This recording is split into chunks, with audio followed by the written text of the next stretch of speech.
The millionaire pretended to go on a trip, but discovered what the nanny was doing with his children. Alexander Vance, a real estate titan whose fortune exceeded 300 million Canadian dollars, refused to believe in human weakness. For him, the world was a vast chessboard, where emotions were merely a miscalculation. At 36, he controlled the Toronto skyline. His glass and steel skyscrapers rose like monuments to his boundless ambition, cutting through the clouds with the same coldness with which he severed any sentimental ties. His financial success was undisputed, fierce, and relentless. However, his personal success was a desolate wasteland. Alexander's mansion, located in the city's most exclusive and guarded neighborhood, was a perfect reflection of his soul. It was an imposing structure, a triumph of modern architectural design where black marble, polished concrete, and immense windows predominated.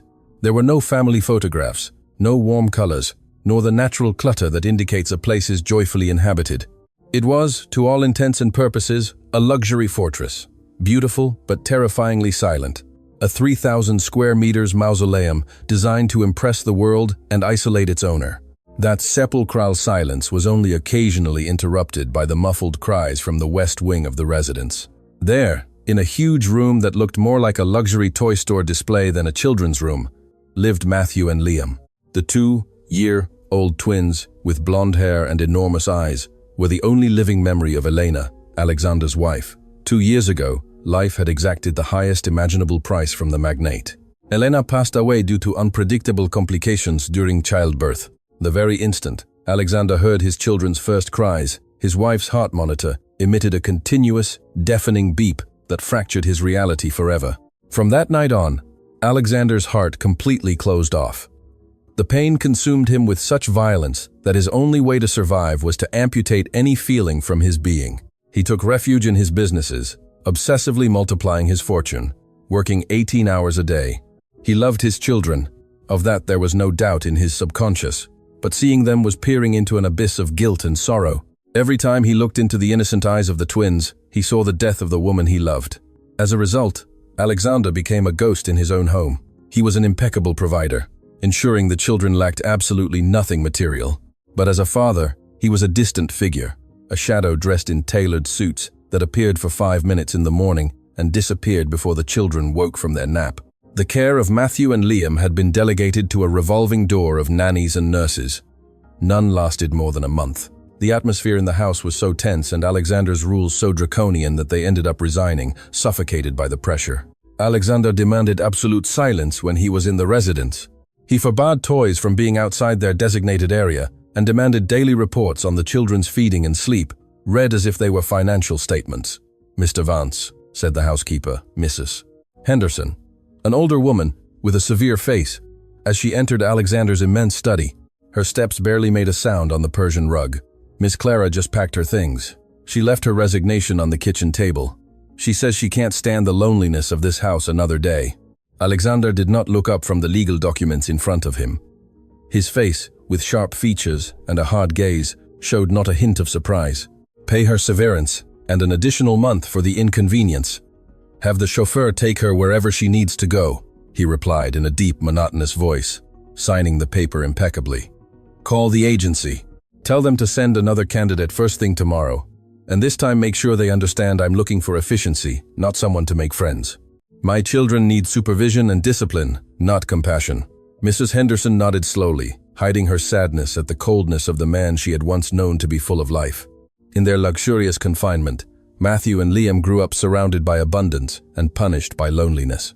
They had the best clothes, the best educators, and a diet strictly balanced by nutritionists, but they lacked the most vital nourishment for a child: human contact, the warmth of a hug, the spontaneous laughter born from the security of feeling loved. They were quiet children who mechanically played with wooden blocks in their immense room, often looking towards the door, waiting for something they didn't know how to ask for, someone to break the invisible glass that separated them from the world. The next morning, the city weather dawned gray and rainy, a perfect reflection of the Vance mansion's perpetual state. Alexander sat in the main dining room, sipping black coffee while reading financial news on his tablet. At 8 o'clock, the intercom sounded discreetly. "Mr. Vance, the new candidate from the agency is here," Mrs. Henderson's voice announced through the speaker. "Send her to my study. I'll be there in 2 minutes. 5 minutes later, Alexander crossed the double oak doors of his office. Sitting on the edge of one of the leather chairs, hands clasped in her lap, was Sophie Tremblay. Unlike the strict-faced women with European governess airs that the agency usually sent, Sophie exuded instant warmth. She was 26 years old, originally from a small town in Quebec, and her posture, though respectful and polite, did not show the paralyzing nervousness most experienced in the magnate's presence. She wore a simple white blouse and a dark skirt, no jewelry, with her brown hair pulled back in a neat braid. Her dark, deep eyes conveyed a mix of intelligence and unbreakable peace. Alexander took a seat behind his massive desk, scrutinizing her with a gaze that would intimidate any Bay Street executive. "Miss Tremblay, I have read your file," Alexander began, not bothering with a greeting, his tone as sharp as ice. "Your references are impeccable, but I want to make things clear from this instant. This is not an ordinary daycare. My time costs thousands of dollars per minute, and I have no tolerance for mistakes, cheap sentimentality, or emotional crises from my employees." Sophie looked at him steadily, without blinking. "I understand perfectly, Mr. Vance," she replied in a soft but firm voice, with a slight accent that gave it a musicality absent in that house. "I am here to do my job." "Your job," Alexander continued, leaning his elbows on the desk, "is to keep Matthew and Liam safe, clean, fed on time, and quiet. I don't want noise in the hallways. I don't want clutter in the common areas. You will wear the house uniform at all times. Your goal is efficiency. You are not my children's mother. You are their caregiver. Do not cross that line. If you cannot live under these rules, the door is open right now." Instead of shrinking, a slight, almost imperceptible, compassionate smile appeared on Sophie's lips. She had seen the pain in Alexander's eyes. Despite his arrogant and hostile attitude, the young woman did not see a tyrant. She saw a man terrified and broken inside.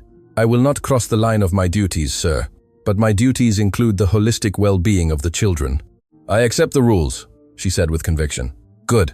Mrs. Henderson will show you to your room and give you the uniforms. You start now." An hour later, Sophie entered the West Wing. She wore the classic uniform the house demanded. A neat black dress, an immaculate white apron with collar details, and her hair perfectly tied back. In her hands, she held a pair of shiny yellow cleaning gloves, ready to sterilize the play area, as per the mansion's strict hygiene protocol. When she opened the twins' room door, her heart sank. The place was gigantic and beautiful, with shelves full of toys arranged almost microscopically. In the center of the large rug, sitting with their backs to each other, were Matthew and Liam. They wore small white shirts and blue denim overalls. Both held a toy, but they weren't playing. Their faces reflected an unnatural apathy for children their age. There were no shouts of welcome or curiosity at seeing a stranger enter. Just a heavy silence. Sophie placed the yellow gloves on a nearby piece of furniture, deliberately ignoring the protocol that ordered her to maintain a professional distance. She knelt slowly on the rug, lowering herself to the children's eye level. She didn't force an approach. She simply sat there, crossed her legs, and picked up a colorful wooden block from the floor. She began stacking the blocks one on top of the other, humming a very soft and sweet melody, an old lullaby from her home province. The sound of her melodious voice, full of genuine tenderness, broke the sterile air of the room. Slowly, Liam, the more curious of the two, turned his head, his enormous blue eyes fixed on the singing woman. Matthew soon followed his brother. Sophie didn't pressure them. She let childish curiosity win the battle. She gently rolled a small fabric ball towards Liam's feet.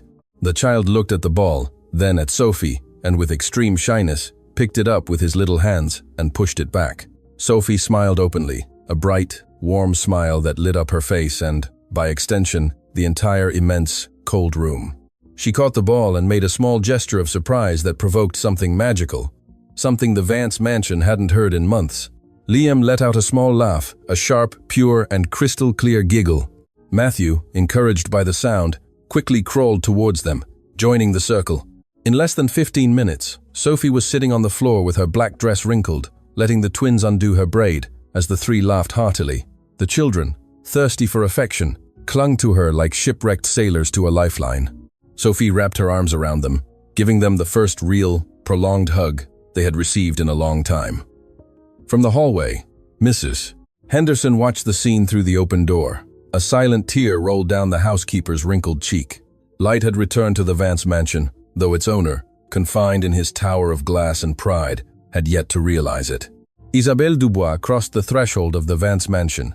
With the air of one who knows herself to be the mistress of the world, she was Alexander's fiancée. A dazzling woman, born into the pinnacle of Canadian high society, whose icy beauty perfectly rivaled the house's architecture. Her relationship with the magnate was more an agreement of power and status than a passionate romance, two financial empires destined to merge. For Isabelle, the twins Matthew and Liam were nothing more than collateral damage, a noisy inconvenience she would have to deal with once the 5-carat diamond ring transformed into a marriage certificate. Accustomed to the house being a temple of absolute silence when Alexander was away, Isabelle frowned upon hearing an unusual sound as she walked down the marble hallway towards the main living room. It was laughter. Sharp, childish laughter, full of uncontrollable commotion. The echo resonated from the inner garden. Intrigued and annoyed by the blatant violation of the mansion's rules, Isabelle stealthily approached the windows overlooking the garden. What she saw made her blood boil with indignation. Sophie, the new employee she had barely been told about, was sitting on the immaculate lawn with her white apron slightly stained with dirt. The twins ran around her. Chasing soap bubbles, the young woman blew into the wind. Matthew stumbled and fell to his knees, but instead of bursting into terrified tears, as he used to with previous nannies, he looked at Sophie, who gave him a huge smile and opened her arms. The child got up laughing and ran to take refuge in the woman's embrace, while Liam joined the collective hug. Isabelle felt a sharp pang in her stomach. It wasn't maternal instinct. It was pure and absolute territorial instinct. She had tried to approach the children a couple of times in front of Alexander, forcing smiles and offering expensive toys, but the twins always rejected her, hiding behind the furniture. Seeing a mere employee, a woman of humble origin dressed in a service uniform, gaining the absolute devotion of the Vance heirs in a matter of weeks, set off an alarm in her head. Sophie wasn't just caring for the children, she was taking emotional control of the house. And for a manipulative woman like Isabelle, that was a direct threat to her future empire. That same night, Alexander and Isabelle dined in the mansion's immense mahogany dining room.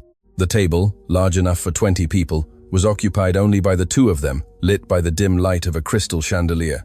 Alexander was checking emails on his phone, his mind miles away, when Isabelle decided it was time to plant the seed.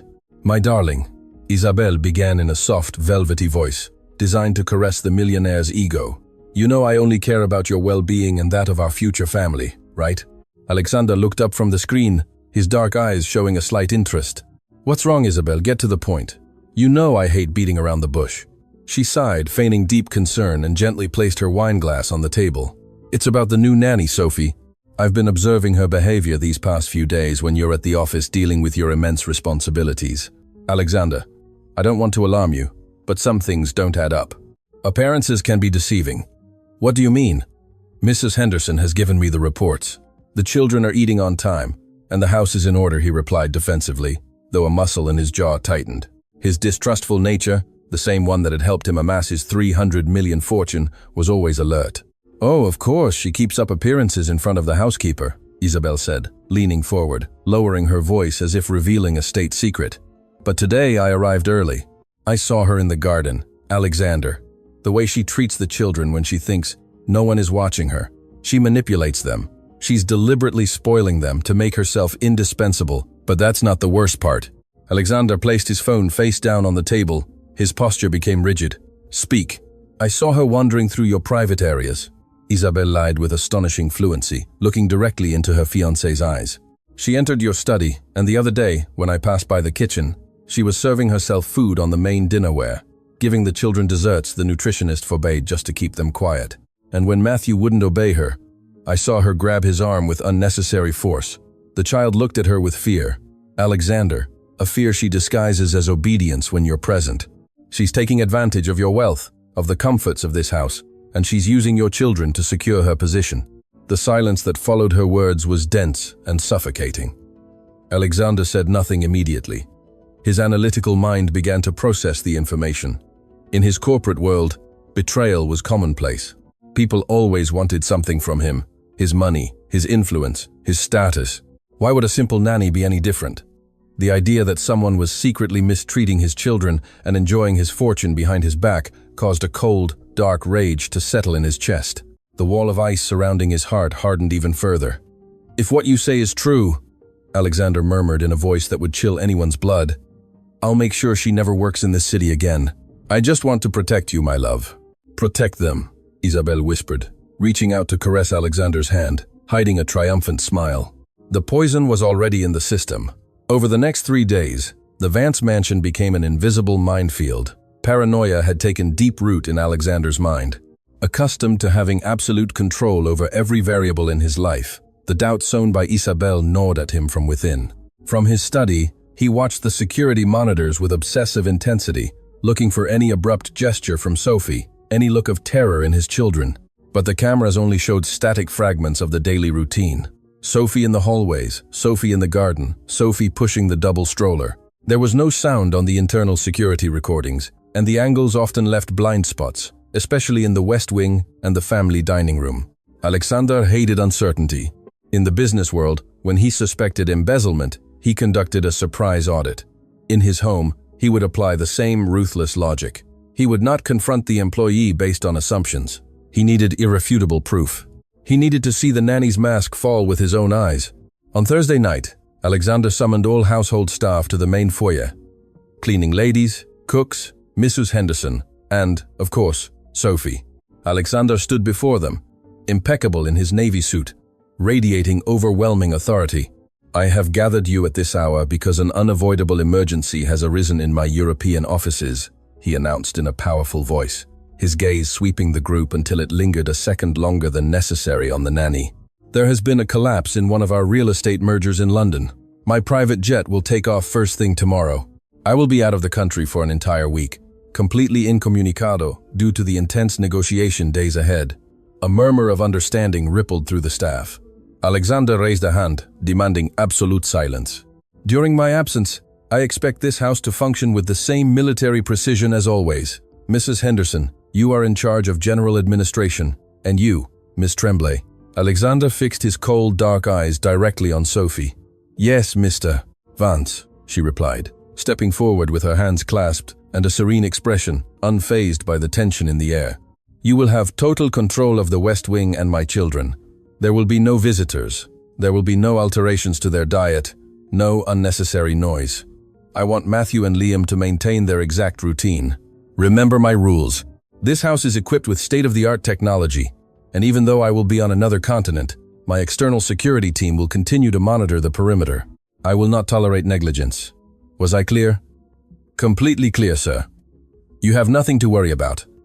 The children will be perfectly cared for and safe until your return," Sophie said, and for an instant, her gaze reflected sincere empathy, as if trying to reassure the absent father she saw before her.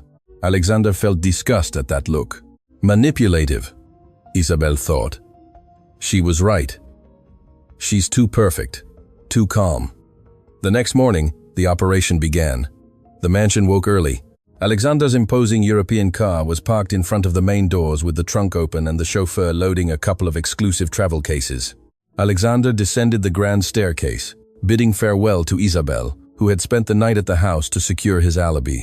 "Have a good trip, darling. Fix that mess in London and come back soon. I'll keep out of the way, as you asked, so your staff can work without distractions," she said, giving him a kiss on the cheek, savoring her imminent victory. Alexander nodded. His face was an inscrutable mask. Before getting into the car, he looked towards the second-floor balcony. There was Sophie, holding Liam in one arm and Matthew in the other, helping them wave their small hands to bid farewell to their father. Alexander felt a bitter knot in his throat, raised his hand in a dry, quick salute, got into the vehicle, and slammed the door shut. The engine roared, and the car glided down the long gravel driveway, passing through the wrought iron gates that separated the property from the rest of the world. Through the rearview mirror, Alexander watched his mansion grow smaller and smaller. The millionaire's plan was in motion. The trap was perfectly laid. Everyone in the house believed that the master of the Vance Empire would be crossing the Atlantic Ocean in the next few hours. None suspected that Alexander's real destination was not the international airport, but a dark and silent motel on the outskirts of the city, where he would patiently wait for nightfall to execute the final phase of his personal audit. He was going to find out what the hell was happening with his children when the door closed and the owner of the millions disappeared. The interior of the luxury vehicle was a sanctuary of dark leather and hermetic silence, isolated from the chaos of Toronto. Raindrops slid down the tinted windows, distorting the neon lights and headlights of other cars into a blurry canvas of melancholic colors. In the back seat, Alexander Vance remained motionless, like a statue carved in tension and doubt. His posture was rigid, shoulders tense under the impeccable fabric of his navy suit.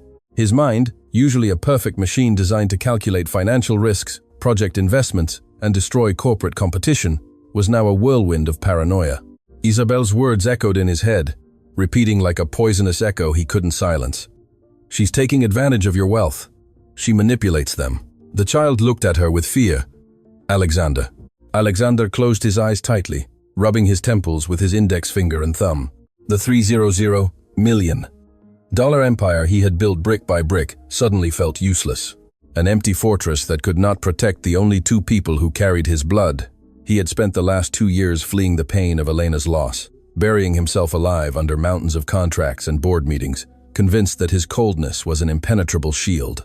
However, the mere mental image of his children, Matthew and Liam, suffering in silence at the hands of a stranger inside his own home, caused something ancient and fierce to awaken within him, a pure, visceral paternal instinct that he believed he had amputated along with his capacity to love. He looked at his wristwatch. There were 40 minutes left to reach the private hangar, where his plane awaited with engines running. The original plan was to fly to an isolated property in Muskoka, stay there hidden for a couple of days, and monitor the situation from a distance, but anxiety was suffocating him. In the business world, when he suspected fraud, he didn't wait for auditors to bring him a report days later. He kicked down the door himself and checked the ledgers. Why on earth would he act differently when it came to his own children? "Robert," Alexander's voice cut the silence of the cabin with the precision of a scalpel. The veteran chauffeur who had worked for the Vance family for over a decade looked in the rearview mirror. "Yes, sir. Cancel the flight plan. Call the pilot and tell him there's an indefinite delay, and turn around at the next exit." "We're going back to the mansion." Robert blinked in surprise, but his training immediately took over. "Right away, Mr. Vance. Are we entering through the main gate?" "No," Alexander replied, his voice adopting a dark, calculated tone. "I want you to turn off the vehicle lights when you enter the property perimeter. Take me to the back service road, the one the supply trucks use. You'll drop me off at the basement entrance, and then you'll leave. No one, absolutely no one, can know I've returned." The car made a sharp turn, changing direction and plunging into the rainy Toronto night. The return journey seemed to last an eternity. Alexander felt the adrenaline beginning to pump strongly through his veins. He mentally prepared himself for the worst. He imagined his house turned into a disaster, the collection wine cellar plundered, Sophie ignoring the rules, sitting on his designer furniture, perhaps accompanied by strangers, laughing at the absent magnate, while his children cried locked in their gigantic cold room. The hatred he felt at that moment towards the nanny was absolute. If Isabel's accusations turned out to be true, he would personally see to it that that woman's life was destroyed. When they reached the property limits, the rain had eased into a fine, cold drizzle. The immense wrought iron gates of the main entrance stood imposingly in the distance, closed. The chauffeur followed orders to the letter, turning off onto a secondary road flanked by high stone walls and dense vegetation, turning off the headlights to blend in with the darkness. The car stopped in absolute silence, in front of a heavy steel door embedded in the mansion's base. Alexander got out of the vehicle without an umbrella. The night air was heavy with humidity and the smell of wet earth. With a dry gesture, he dismissed the chauffeur, watching the car slowly back away until it disappeared into the shadows. He was alone. The most powerful man in the capital's real estate sector stood in the rain, about to break into his own home. He approached the hidden security panel on the wall, slid open the cover, and placed his thumb on the biometric scanner.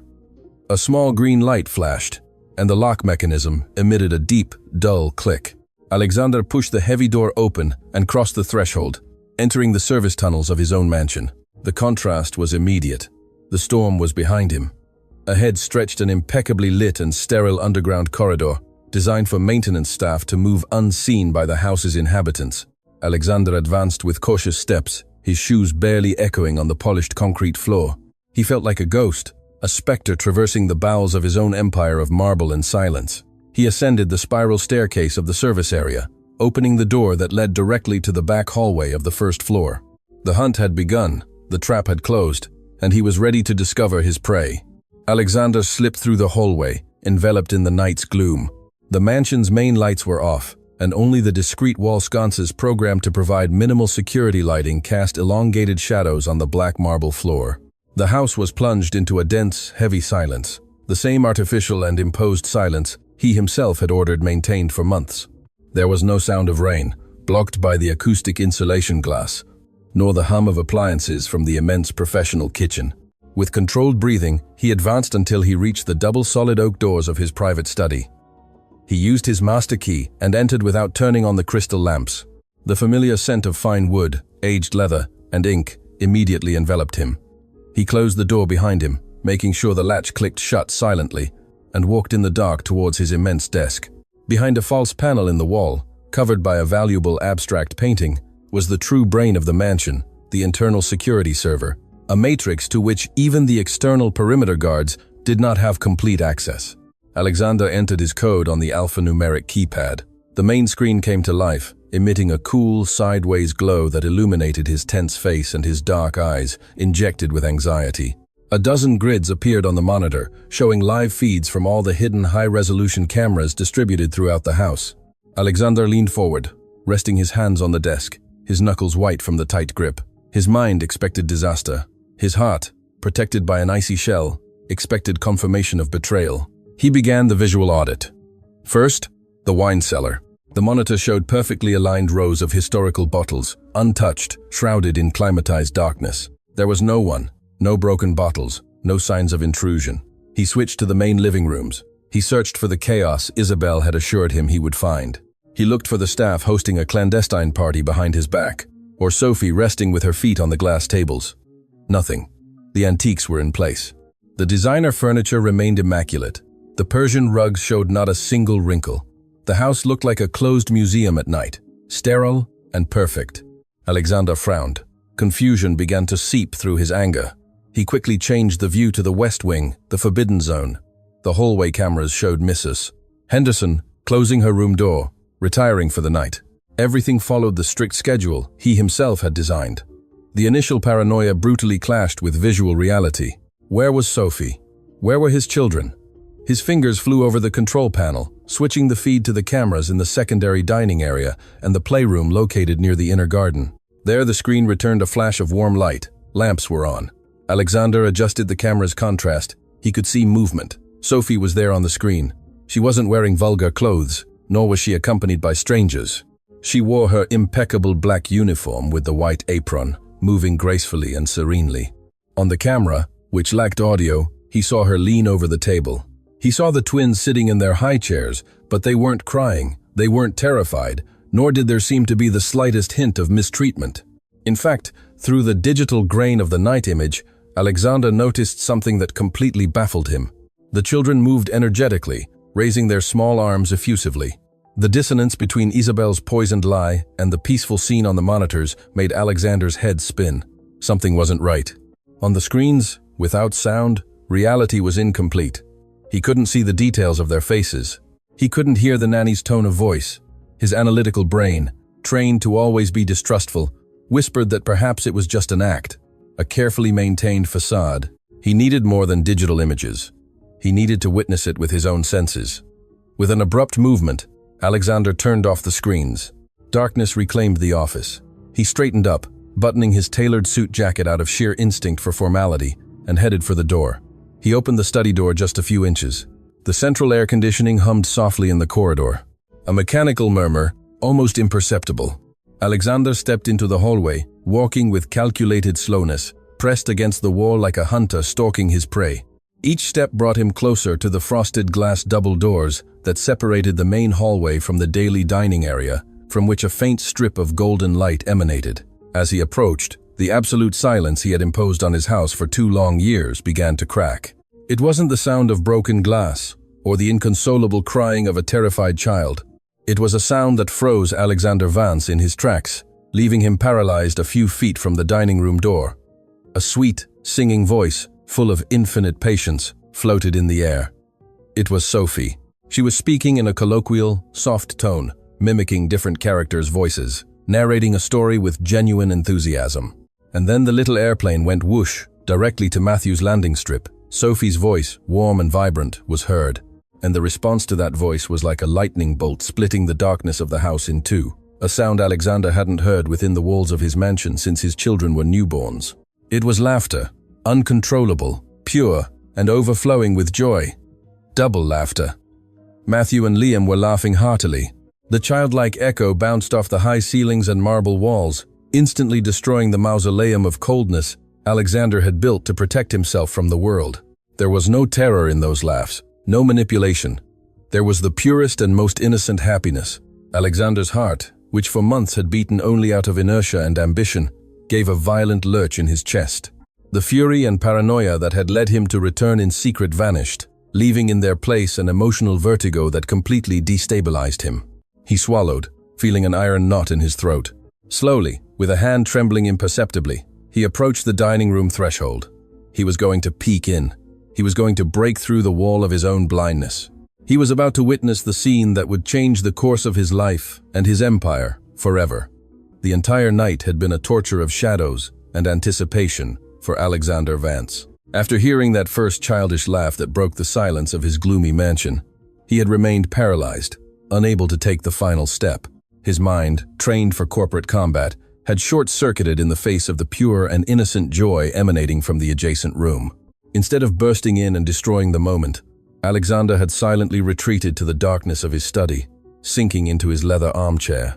There he remained for hours, shrouded in gloom, listening to the distant and comforting murmur of real life beating in his own home. Little by little, exhaustion and the weight of his own ghosts overcame him, plunging him into an uneasy sleep. When Alexander opened his eyes, the storm had passed. His wristwatch showed 8 a.m. He quickly stood up, feeling the stiffness in his body from having slept in the armchair with his impeccable navy suit, white dress shirt, and dark tie still perfectly knotted. The morning light filtered through the cracks of his office's heavy curtains. He suddenly remembered why he was there and what he had heard the night before. His heart pounded. He left his study and walked down the long hallway towards the secondary dining room, the one reserved exclusively for the children and their caregivers. As he approached, a delicious, homey scent caressed his senses, an aroma of melted butter and freshly made pasta that had never before been perceived in the hallways of his house, where meals were usually prepared by strict chefs who followed rigid, soulless diets. Alexander stopped just before the dining room threshold. His pulse pounded in his ears. He slowly peeked in, resting a trembling hand on the doorframe. What his eyes witnessed at that instant was a scene so perfect, so purely cinematic and unreal, that it completely stole his breath. The room was bathed in a soft, natural daylight entering through the immense windows, illuminating the space and producing gentle reflections on the faces of those present, creating subtle, realistic shadows that gave the atmosphere spectacular depth. The dining room, which Alexander had always considered a functional and sterile space, had been transformed.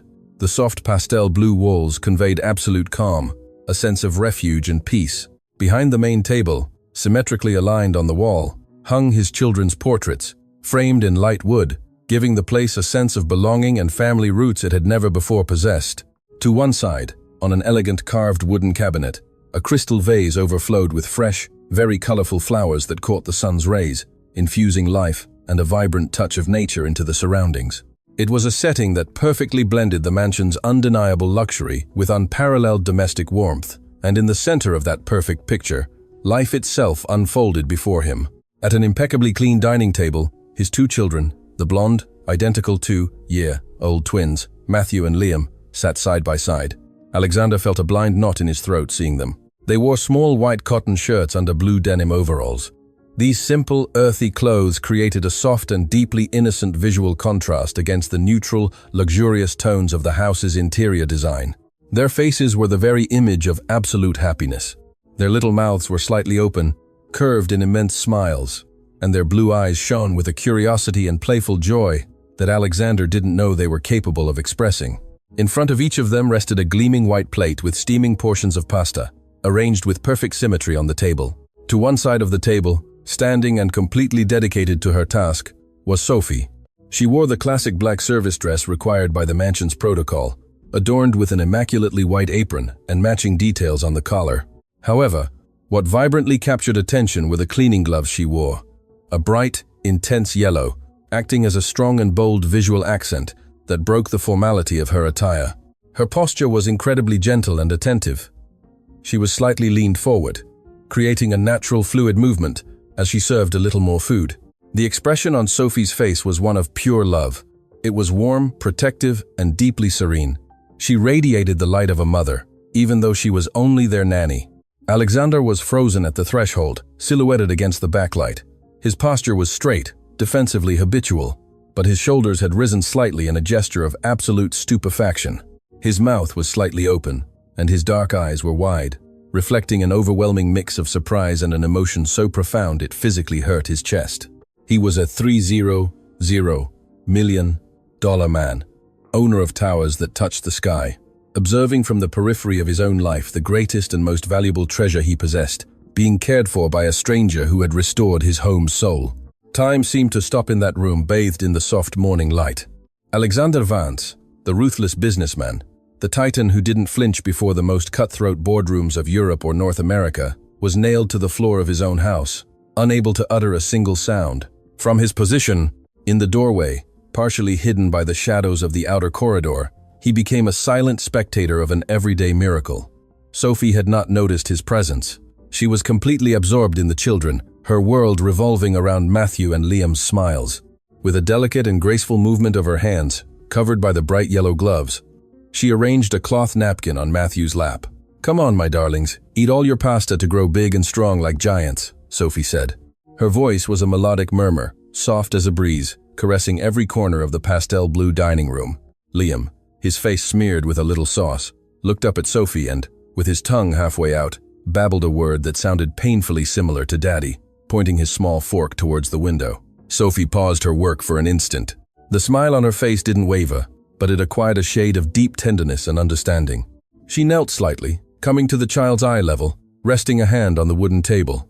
"Yes, my dear," she replied with infinite sweetness, unaware that the man she spoke of was listening a few feet away. "Daddy had to go on a trip. Your daddy works very hard. Do you know why? Because he wants to build a giant castle for you. Sometimes daddies have to be very strong and busy to protect their children, but every time he leaves through that big door, his heart stays right here with you at this table. He loves you more than anything in the entire universe." Hearing those words, something inside Alexander's chest broke with a dull, definitive, and irreversible crunch. It was as if a gigantic dam, built with years of contained pain, unprocessed guilt, and self-imposed coldness, suddenly gave way under the pressure of an ocean of reality. Sophie's words held no malice, not an ounce of resentment for the tyrannical rules he had imposed. There was no manipulation, no cruelty. Sophie was protecting the image of the absent father in front of his own children. She was sowing love where he had only left abandonment and emptiness. In that millisecond of revelation, the venom of Isabelle Dubois' lies completely disintegrated in Alexander's mind. He remembered his fiancée sitting in the grand mahogany dining room, whispering poison about this young woman. He remembered how Isabelle had assured him that Sophie mistreated the twins, that she terrified them, that she mocked him behind his back. Why did she do it? The answer hit him with the force of a hurricane. Isabelle didn't want to protect the children. She hated them. She wanted to isolate them. She wanted Alexander to get rid of the only person who was giving them human warmth so that she could have absolute control over him and his immense fortune. Without the interference of filial love, Isabelle had tried to amputate the only hope of redemption he had left. Alexander took half a step back, leaning his back against the cold hallway wall because he felt his knees, encased in the fine fabric of his tailored suit, were about to give way. He brought a trembling hand to his face. The man of ice was melting. The tears he hadn't shed even at the majestic and imposing funeral of his late wife, Elena, began to stream from his dark eyes, hot and silent. He cried for Elena, whose absence he had cowardly punished his own children with. He cried for those 2 lost years, for every night he left Matthew and Liam alone in that immense room, entrusting their care to employees he paid with money and not with time. He cried for the blindness of his own arrogance, for having believed that an unlimited checkbook could replace the warmth of a hug before bedtime. As tears ran freely down his cheeks, ruining the facade of implacable perfection he so meticulously maintained for the world, Alexander looked back towards the dining room. He saw his children laughing heartily at a funny face Sophie had just made for them. He saw the vibrant colors of the fresh flowers, the calming blue of the walls, the small denim overalls, and the innocent whiteness of the shirts. Everything he was, his skyscrapers, his Swiss bank accounts, his stock market shares all paled and became insignificant compared to the majesty of that simple family scene. 120,000 million Canadian dollars were not worth a second of Liam's crystal clear laughter nor Matthew's curious gaze. The wall had completely fallen, its foundations turned to dust. Alexander Vance brusquely wiped away his tears with the back of his expensive white shirt sleeve, caring not in the least about ruining the fine silk. A new, fierce, and luminous determination ignited in his eyes. He was no longer the cold calculator of a real estate empire. In that instant, the father of Matthew and Liam was truly born, for the first time in 2 years. He took a deep breath, filling his lungs with the scent of pasta and home, straightened his posture, leaving behind surprise and pain, and prepared to take the most important step of his entire life. He was about to leave the shadows of the hallway and walk into the light of his own family. The first step Alexander Vance took into the illuminated dining room was slow, almost hesitant, as if he were crossing the border between two completely different worlds. The sound of his dress shoe sole echoed against the polished wooden floor. It was a dry noise, a slight creak that abruptly cut through the atmosphere of laughter and games that filled the room. Sophie, who at that instant held a spoon in the air with her bright yellow glove, abruptly stopped her movement. Instinct made her turn her head towards the door. Upon seeing the imposing figure of the millionaire silhouetted in the doorway, the color drained from the young nanny's face. Her heart pounded in terror. There stood the man who was supposedly flying over the Atlantic Ocean to London, the ruthless boss, who had warned her he would not tolerate the slightest deviation from his strict rules. Alexander wore the same navy suit from the day before, but his appearance was unusually disheveled for the magnate's standards, his tie slightly loosened, his dark hair messy, and his breathing agitated. Sophie slowly lowered the spoon, feeling the weight of guilt and imminent dismissal fall upon her shoulders. She had broken all the rules.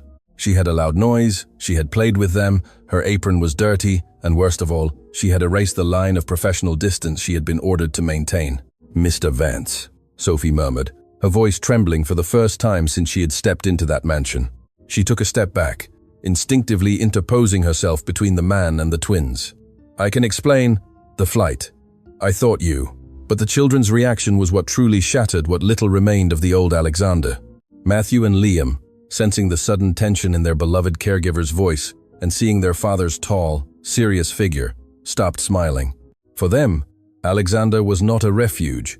He was a distant presence, a gigantic shadow that imposed silence and rectitude. Driven by fear of the unknown, the two little ones awkwardly got down from their chairs and ran to hide behind Sophie's legs, clutching the black fabric of her dress with their small hands, barely peeking out with their big blue eyes in genuine apprehension. That natural, instinctive gesture was the final blow for Alexander. His own children were afraid of him. They sought protection in the arms of an employee they had known for only a few days, fleeing from the man who had given them life. The pain he felt in his chest was physical, a suffocating pressure that cut off his breath. There were no shouts, no usual storm of fury and sharp orders that characterized the president of the Vance Empire. Instead, Alexander did something Sophie would never have imagined witnessing. The man with $300 million, the magnate who never bowed to anyone, dropped all his weight and knelt on the dining room floor. The fine fabric of his trousers hit the wood, but he didn't care at all. His face, usually an inscrutable mask of ice, contorted into a gesture of absolute vulnerability. Tears that had already begun to well up in the darkness of the hallway now ran freely down his cheeks in the morning sunlight. "No, don't hide," Alexander whispered. His voice, always so firm and authoritative, completely broke, sounding hoarse, desperate, and deep. "Please, don't be afraid of me." Sophie froze. The image of the powerful businessman crying on his knees, begging for his little one's affection, disarmed any fear she might feel. She understood in an instant, with the immense empathy that characterized her, that she was not facing an enraged boss, but a father who had just woken from a long and dark nightmare. Alexander extended both arms forward, his hands trembling slightly. "Matthew, Liam," he continued, and each syllable seemed to cost him superhuman effort, laden with 2 years of remorse. "Daddy's here. Daddy didn't leave. Forgive me. Forgive me for leaving you so alone." The twins looked at their father, confused by the water falling from his eyes. They had never seen him like this. They clung a little tighter to the nanny's apron. Sophie, her eyes also misty with emotion, gently knelt down to the children's height. With her hands covered by the bright yellow gloves, she caressed the children's backs, conveying security. "Go," Sophie whispered with infinite sweetness, nodding towards Alexander. "It's your daddy. He's waiting for you. Go to him, my children." Driven by the comforting voice of the woman he blindly trusted, Liam was the first to take a hesitant step forward. His small white shoes scuffed the wood, shortening the distance. Alexander waited no longer. He leaned forward and enveloped the child in a desperate embrace, burying his face in his son's soft blonde hair. Matthew soon followed his brother, colliding with his father's chest. Alexander closed his arms around both, holding them tightly with protective force, closing his eyes tightly as sobs racked him completely. The scent of baby soap, pasta, and innocence flooded him, instantly erasing the smell of contracts, cold offices, and loneliness. He felt Matthew's small hands clinging to the fabric of his expensive shirt and felt Liam resting his cheek against his shoulder. It was the most real, electric, and healing contact he had experienced since Elena's death. The unfathomable void in his soul was suddenly filled, healing his wounds with the force of a love that had always been there, waiting to be claimed. Sophie watched the scene, looking away out of respect, wiping away a furtive tear that slid down her cheek. She had witnessed the miracle of a family rebuilding itself from the ashes. Finally, Alexander opened his eyes and looked up at Sophie, without letting go of his children. Their faces were a few feet apart. In the millionaire's dark eyes, there was no longer arrogance, nor distrust, nor the shadow of the corporate tyrant. There was only an immense and boundless gratitude that words felt insufficient to express. "Thank you," Alexander said, his voice vibrating with overwhelming sincerity. "Thank you for not listening to me. Thank you for disobeying my absurd rules. Thank you for giving my children the love I was too cowardly to give them. You have saved me, Sophie. You have saved my family." The young nanny gave him a warm, serene smile, nodding slowly. There was no need to say anything more. The sunlight streaming through the windows seemed to shine much more brightly, finally illuminating every dark corner of the Vance mansion. Noon fell over the capital, and with it, the atmosphere within the Vance residence had undergone such a radical transformation that it seemed like a different place altogether. Alexander had not left his children all morning. He had taken off his jacket, discarded his tie, and spent hours sitting on the immense rug in the playroom, staining his dress shirt with finger paint and building block towers, guided by Sophie's patience and laughter. However, in the back of his mind, a dark, calculated storm awaited the exact moment to unleash itself. There was an outstanding debt, a loose end that needed to be cut at the root to ensure that the poison would never again infiltrate his home. At precisely 1 p.m., the unmistakable sound of stiletto heels resonated arrogantly on the main foyer's marble. The double doors had opened wide to let Isabelle Dubois pass. She wore an impeccable designer dress, dark sunglasses, and an air of absolute ownership. Firmly believing that Alexander was 10,000 kilometers away dealing with financial problems in Europe, she had decided it was the perfect time to execute her own agenda. "Mrs. Henderson," Isabelle shouted, her sharp, demanding voice echoing through the high walls of the entrance. "Mrs. Henderson, come here immediately." The veteran housekeeper appeared from the service hallway with a neutral expression, but her eyes were alert. "Tell me, Miss Dubois. I want you to call that new employee, the nanny, Sophie, or whatever her name is," Isabelle ordered, dramatically taking off her glasses. "Tell her to pack her things. I am firing her today. She is incompetent, insolent, and I will not tolerate her presence in this house for another minute. And prepare the children. I have made temporary arrangements for them to stay in a strict care institution until Alexander returns. This house needs discipline." Mrs. Henderson didn't move, didn't even blink. She simply looked towards the grand spiral staircase that dominated the foyer. "I'm afraid that won't be possible, Isabelle." A deep, grave voice, laden with lethal coldness, resonated from the top of the stairs. Isabelle spun around abruptly, the color draining from her face as if she had seen a ghost. There, slowly descending the steps with the majesty of a lion about to devour its prey, was Alexander Vance. His posture was once again that of the all-powerful magnate, but his eyes no longer reflected the weariness of a broken man, but the implacable fury of a protective father. "Alexander," Isabelle stammered, instinctively taking a step back, feeling the ground disappear beneath her feet. "My love." What are you doing here?" "Your flight to London, the real estate merger." "There is no flight, Isabelle.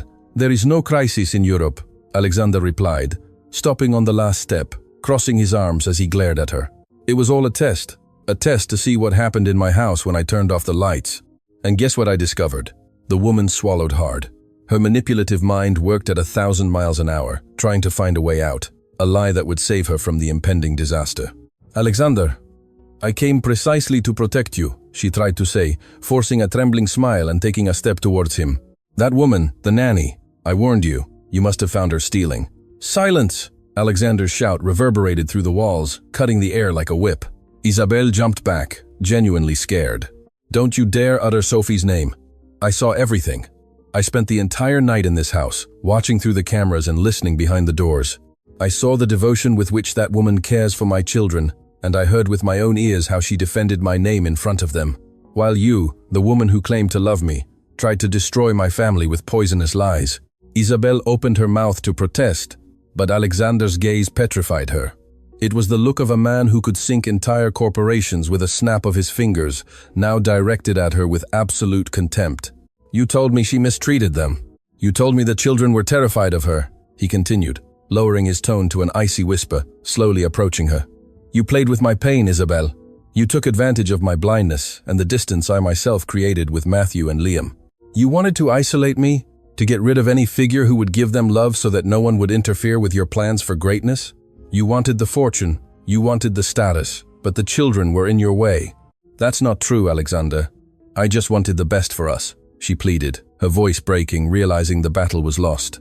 The best for us begins with your permanent absence, Alexander declared, pointing towards the immense main doors. The empire you wanted to rule has no place for you. The engagement is off. The agreements are over. You will never set foot in this house again. And if you come within 500 meters of my children or Sophie, I will use every cent of my $300 million to ensure that you find neither work nor peace in this city. Isabelle Dubois stared at him for an interminable second, searching for any trace of doubt, any crack in the manipulative man she thought she knew, but she found nothing. The iron door slammed shut in front of her. Humiliated, breathless, and with eyes full of tears of rage and defeat, she turned around and hurried out through the main door. The sound of her heels quickly faded outside. Alexander stood motionless in the center of the foyer, breathing deeply, feeling the air in the house suddenly become lighter, purer. The toxicity had been expelled. The house was clean. Sir? Mrs. Henderson asked in a low, respectful tone. Alexander turned to her and, for the first time in years, gave his old employee a genuine, warm smile. Tell security to change all access codes immediately, Mrs. Henderson. And please, go to the kitchen and ask the chef to prepare Sophie's favorite meal. We will all have lunch together today as a family. On Monday morning, the skyscrapers of Toronto's financial district stood imposing under a clear sky. But in the boardroom of Vance Corporate, the atmosphere was one of absolute dismay. The speakerphone in the center of the immense glass table transmitted the voice of its president and founder, but the words he spoke seemed to belong to a complete stranger. Mr. Vance, with all due respect, the merger with the European Investment Group is signing this Wednesday, said the tense voice of his chief operating officer, sweating profusely into the microphone. We have the delegates in the city. If you don't show up, they'll think we're backing out of the deal. There are hundreds of millions of dollars on the table. In his mansion study, Alexander Vance looked out the window at the inner garden. He was dressed in comfortable linen pants and a cotton shirt, unbuttoned at the top. The dark suit and suffocating tie had been banished to the back of his immense closet. They can think what they want, Robert, Alexander replied, his voice conveying a calm and peace he had never exhibited in the corporate world. Cancel all board meetings for the entire week, postpone the signing of the agreement, and if the Europeans threaten to withdraw, tell them they have absolute freedom to do so. My real estate empire is solid enough to withstand a delay. But my family cannot wait another second. I will not be available. I will not answer calls, and I do not want anyone approaching this property unless it is a life or death emergency. Was I clear? There was a sepulchral silence on the other end of the line, followed by a weak and resigned, "Yes, Mr. Vance." Alexander hung up the phone, without waiting for further replies, turned off the device, left it on the mahogany desk, and exited the study. He walked down the hallway towards the West Wing, feeling a strange mix of anticipation and nervousness. For 2 years, he had led thousands of employees, closed deals that altered the country's economy, and crushed his competitors without a tremor. However, as he stopped in front of the open door of his children's playroom, his hands were sweating. He felt like an absolute beginner facing the biggest, most intimidating challenge of his entire existence. Inside the room, Sophie sat on the immense rug, surrounded by blank sheets of paper and small jars of bright, harmless colored paint. Matthew and Liam, dressed in old, comfortable clothes, already had blue and yellow paint on their hands and cheeks. They laughed as they pressed their small handprints onto the paper. Alexander stood in the doorway, observing them. Guilt resurfaced, a persistent ghost, whispering that he didn't belong in that picture of happiness, that he didn't know how to be a part of it. Sophie looked up, and noticing his presence and the doubt in his dark eyes, She gave him a huge, warm, encouraging smile. "Come in, Mr. Vance," she said in a soft tone that invited trust. "I think Matthew's artwork needs a little red, and he needs an assistant." Alexander swallowed hard, slowly stepping into the center of the room, looking at his impeccable trousers, his designer shirt, and then at his children. The twins stopped their play and watched him with those large, expectant blue eyes. There was no longer terror in their gazes, but immense curiosity. Sophie had planted the seed of love, but now it was up to him to water it and make it grow. Without a second's hesitation, the millionaire dropped to his knees on the rug. Completely ignoring etiquette, protocol, and the value of his clothes, he sat cross-legged in front of his children. Sophie took a jar of red paint and, with a complicit gesture, handed it directly to him. "I don't know how to do this, Sophie," Alexander confessed in a husky, almost inaudible whisper, looking into her eyes with a vulnerability that would have cost him his head in the business world. "I build buildings, I manage numbers, but I don't know how to be a father. I'm afraid I'll break them." Sophie leaned towards him, her face radiating absolute compassion. "No one is born knowing how to be a parent, Alexander." It was the first time she called him by his first name, and to him, it sounded like a balm. "It's not about being perfect. It's not about buying them the whole world. It's about being here, getting your hands dirty, listening to them, and letting yourself be loved. Just follow their lead. They will show you the way." Alexander nodded slowly, took a deep breath, uncapped the small jar of red paint, and dipped his index and middle fingers. Matthew watched him, fascinated. Alexander, with a pulse that trembled slightly from emotion, raised his stained hand and gently touched the tip of the child's nose, leaving a small red smudge. Matthew blinked in surprise. The silence in the room became tense for a microsecond, until the child let out an explosive burst of laughter, showing his small teeth, and quickly plunged his whole hand into the blue paint jar to return it to his father. Matthew's small, chubby hand splattered against Alexander's cheek, staining his tanned skin and the collar of his expensive designer shirt with a bright blue smudge. Liam, seeing the scene, didn't want to be left behind. He took yellow paint and pounced on Alexander, hugging his leg and staining his linen trousers. Instead of reprimanding them or calling the staff to clean up the mess, Alexander Vance threw his head back and let out a deep, resounding, liberating laugh. A laugh that came from the depths of his being, carrying away the debris of 2 years of mourning and confinement. He wrapped his arms around his two children, not caring that the wet paint covered his chest and arms, pulling them into a chaotic, colorful, and desperately happy embrace. Throughout the rest of the week, the Vance mansion witnessed an incredible metamorphosis. The monastic silence was replaced by running through the hallways, shouts of joy, and the constant sound of Alexander's voice narrating bedtime stories. Sophie became his guide, his compass, amidst fatherhood. She taught him how to prepare bottles, to understand the difference between a hungry cry and a sleepy cry, and to build invincible forts with the cushions of the Italian sofas in the main living room. The man of ice had melted forever. Board meetings, millions of dollars, and social status took a back seat. Alexander discovered that true strength did not lie in feeling nothing, but in having the courage to love with all his heart, even knowing that the world is fragile. And as he got dirty with paint, mud, and baby food, he realized that never, in his entire life of excessive luxuries and relentless success, had he felt so immensely rich. 6 months later, a Sunday morning breeze gently swayed the white curtains of the Vance mansion's immense windows. The sunlight flooded the interior, but the house it illuminated was no longer the sterile, somber mausoleum Alexander had inhabited in the past. The change was palpable from the very foyer. There was no longer a heavy, intimidating silence.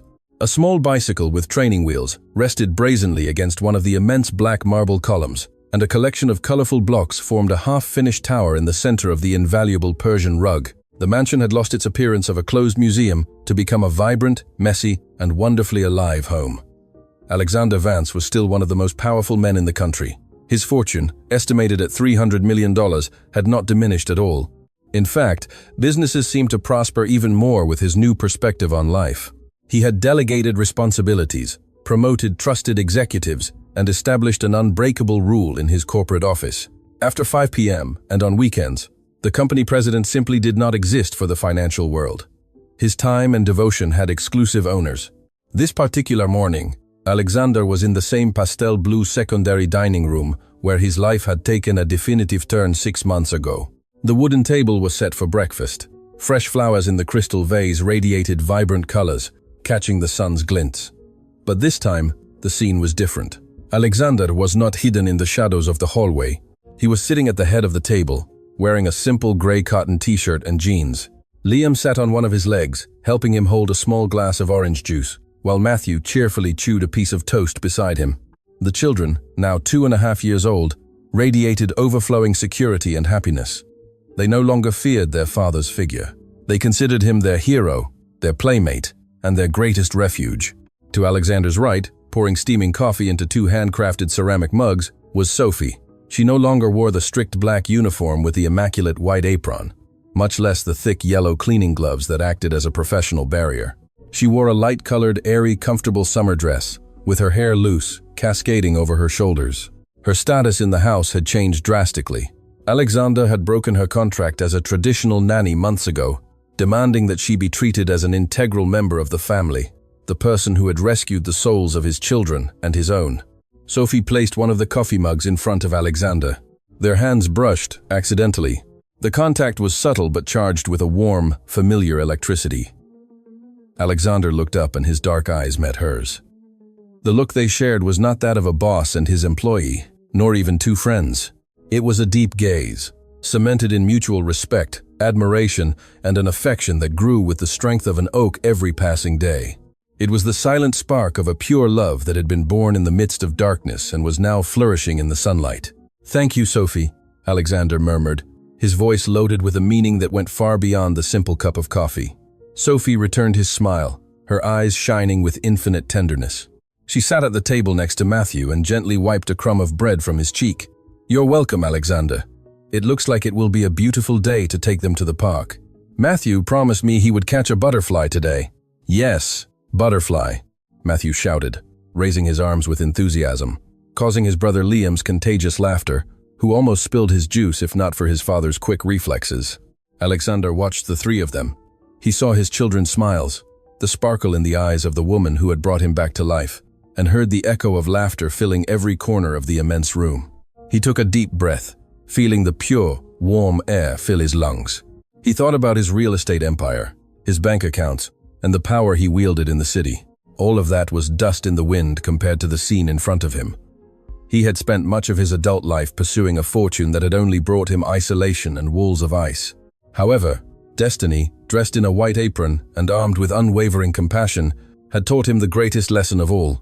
The man who once pretended to go on a trip to discover a betrayal ended up discovering the most absolute truth of his existence. He didn't need to travel to the other side of the world to secure his legacy, nor did he need to amass more millions to feel successful. His true treasure, his incalculable and imperishable wealth, was right there, sitting at his table, laughing in the sunlight in the heart of the family he had finally learned to love. Time, when measured in children's laughter and sunny afternoons, seems to pass with a dizzying speed that defies any clock. Exactly 1 year had passed since that stormy night when Alexander Vance pretended to cross the Atlantic Ocean, only to discover that the true journey he needed to make was into his own home. In those 12 months, the mansion had not only changed its acoustics, replacing sepulchral silence with the constant echo of life, but Alexander himself had undergone such a profound metamorphosis that his former business associates barely recognized him. The ruthless real estate magnate remained an unstoppable force in the market, maintaining his $300 million fortune intact and expanding his empire. But his center of gravity had completely shifted. He no longer built skyscrapers to touch the sky and feel superior to the rest of the world. Now he built a legacy so that Matthew and Liam would have a safe place to grow. That Friday afternoon, a heavy invitation card with golden edges rested on the immaculate mahogany desk in Alexander's study. It was the invitation to the annual Real Estate Developers Gala, the most exclusive and important event for the country's high society and business sector. In the past, Alexander not only attended this gala, but presided over it with icy arrogance, using the night to intimidate the competition and showcase Isabelle Dubois as another trophy in his vast collection of successes. However, this year, the mere thought of wearing a tuxedo and surrounding himself with fake smiles and empty conversations filled him with visceral repulsion.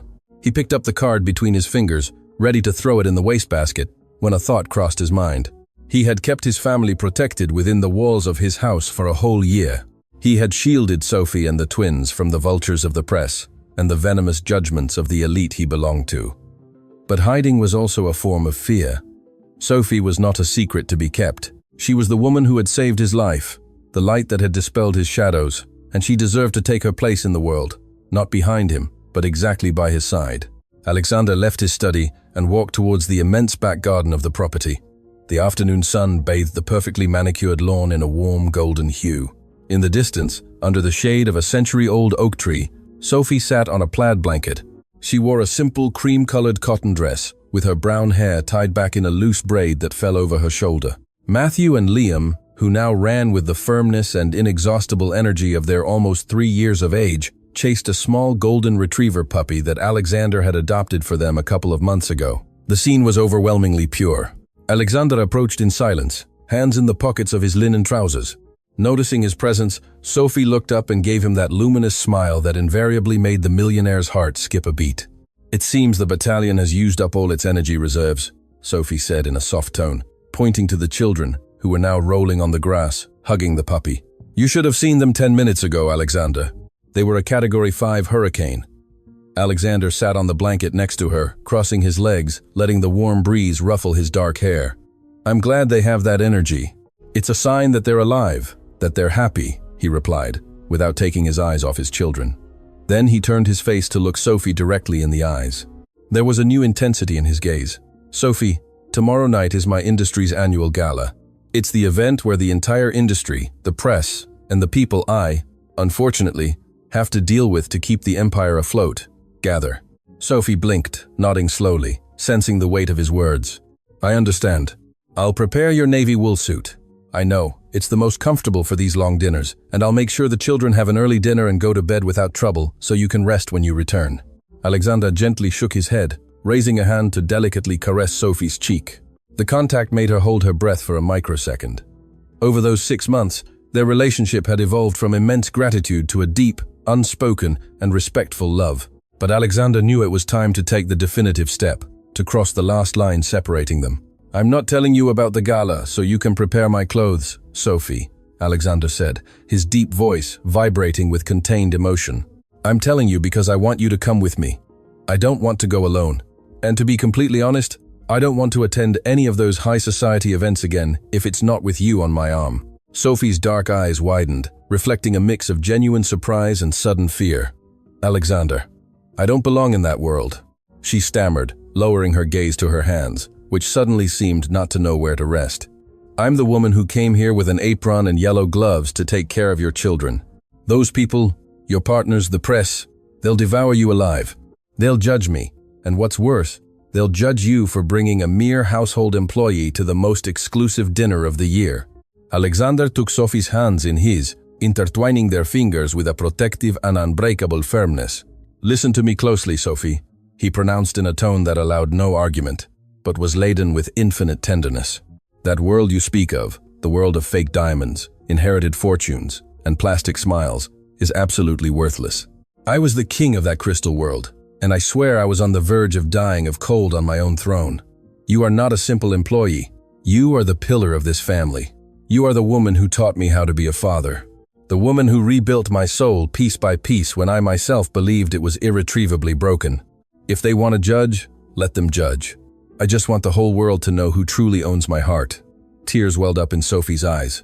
The lump in her throat prevented her from formulating a reply, but the pressure of her hands returning Alexander's grip was more than enough. The commitment was sealed. On Saturday night, the grand ballroom of the city's most prestigious hotel was a hive of luxury, power, and ostentation. Austrian crystal chandeliers illuminated hundreds of people dressed in the planet's most exclusive brands.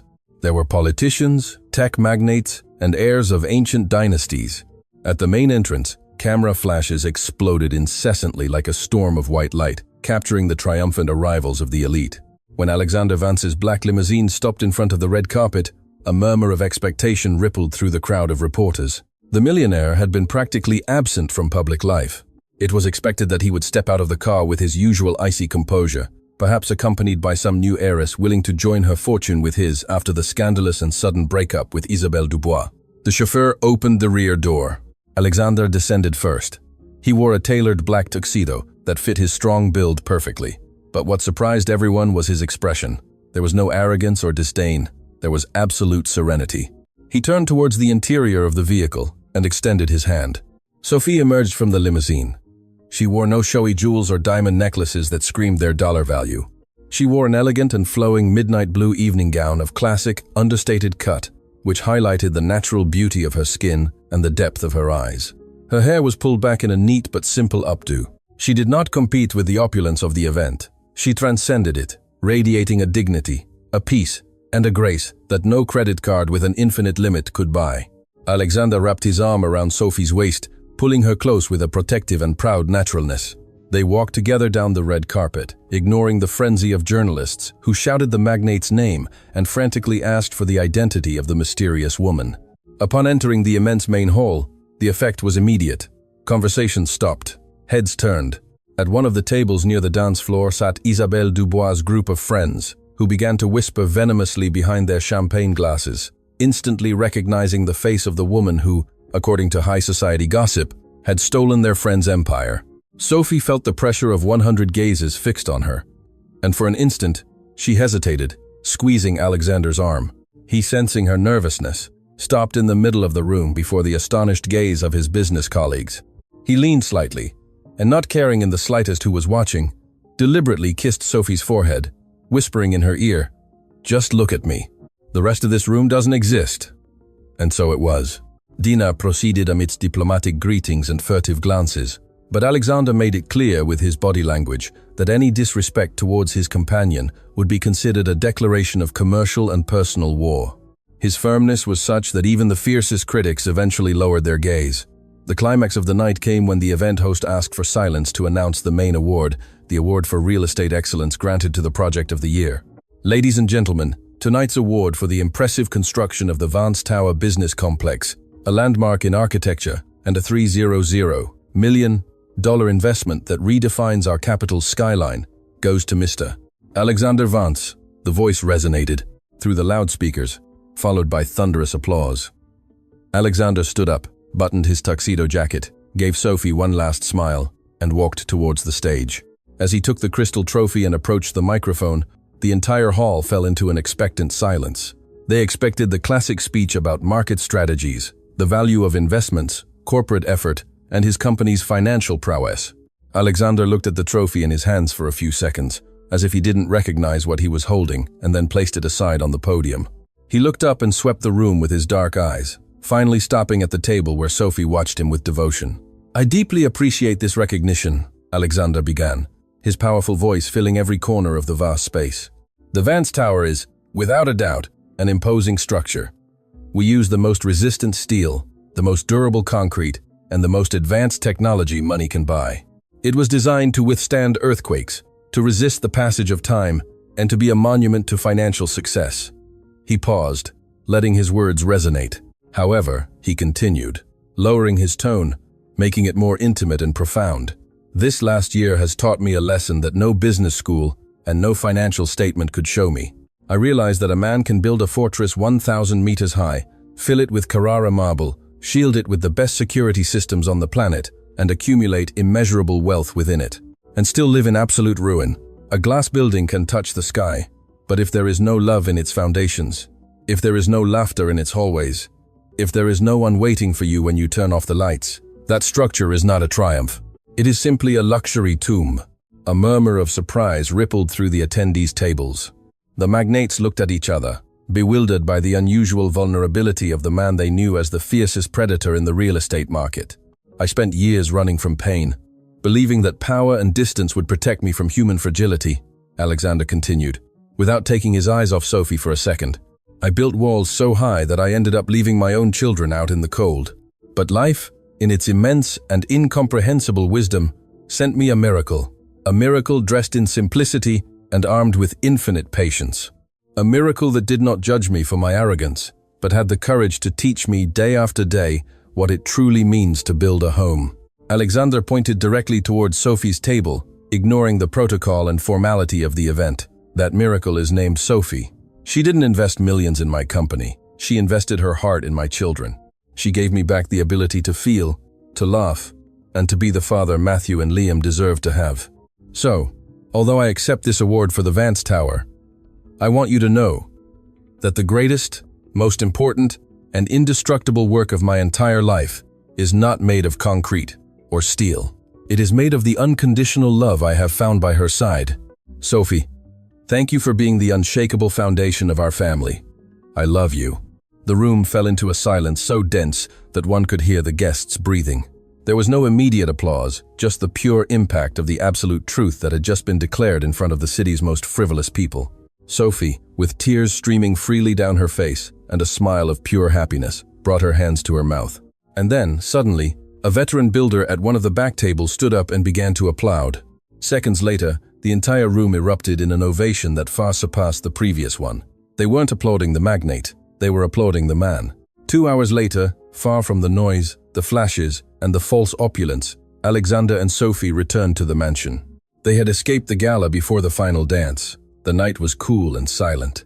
Upon entering the house, the warmth of home immediately enveloped them, a perfect contrast to the cold event hall they had just left. "Misus." Henderson, who had been looking after the children, informed them with a knowing smile that the twins were fast asleep in their room. Sophie, slipping off her heels in the foyer with a sigh of relief, took Alexander's hand, and together they walked in silence towards the west wing. They entered Matthew and Liam's huge room. The dim light of a nightlight illuminated the 2 twin beds. The children slept peacefully with rhythmic breaths, unaware that their father had just defied the entire world for them. Alexander leaned over Matthew's bed, gently adjusting the blanket over his small shoulders, and then did the same for Liam, kissing his forehead. Sophie watched from the doorway, her heart overflowing with absolute peace. They left the room, leaving the door ajar. Alexander guided Sophie down the dimly lit hallway to the place where everything had changed a year ago. The pastel blue secondary dining room. The moon filtered through the immense windows, bathing the space with a melancholic silver light that gently illuminated the children's portraits aligned on the wall and the empty wooden table. It was the same setting where Alexander, hidden in the shadows, had first seen her serving food with her yellow gloves. The exact moment his wall of ice had crumbled forever, Alexander stopped in the center of the room. He let go of Sophie's hand for an instant and looked at her with an intensity that made time stop again. "You were serious on stage," Sophie whispered, her voice trembling slightly from the emotional weight of the night, breaking the silver silence of the dining room. Alexander smiled, a genuine smile, free from any ties or shadows of the past. He reached into the inner pocket of his black tuxedo and took a step towards her. "I have never been more honest in my entire life, Sophie," he replied, his tone low and firm. "I told you I was no longer interested in building meaningless skyscrapers. I am only interested in building our future." To Sophie's astonished gaze, Alexander Vance knelt for the second time in his life before her. But this time he was not a desperate, broken man, begging for his children's forgiveness. He was a complete man, sure of his destiny, offering his entire life. From his pocket, he pulled out a small, dark velvet box. As he opened it, the moonlight caught a sparkle from within. It wasn't an ostentatious 5-carat ring like Isabel used to wear, designed to flaunt wealth. It was a delicate, elegant, and subtle ring, crowned by a deep blue sapphire, surrounded by small diamonds, a perfect reflection of the serenity and light she had brought into his existence. "I know I have given you my heart. I know the children have given you theirs. And I know that we are already a family in every sense of the word," Alexander said, looking up, connecting his eyes with hers. "But I want it to be official. I want you to share my last name, my life, my mornings in this dining room, and my nights taking care of Matthew and Liam. I want to wake up next to you every day for the rest of my existence. Sophie Tremblay, will you marry me?" Sophie looked at the man in front of her, the titan who had humbled his pride for love. She looked at the dining room, the home they had built from the ashes of sadness, and finally, she looked at the ring.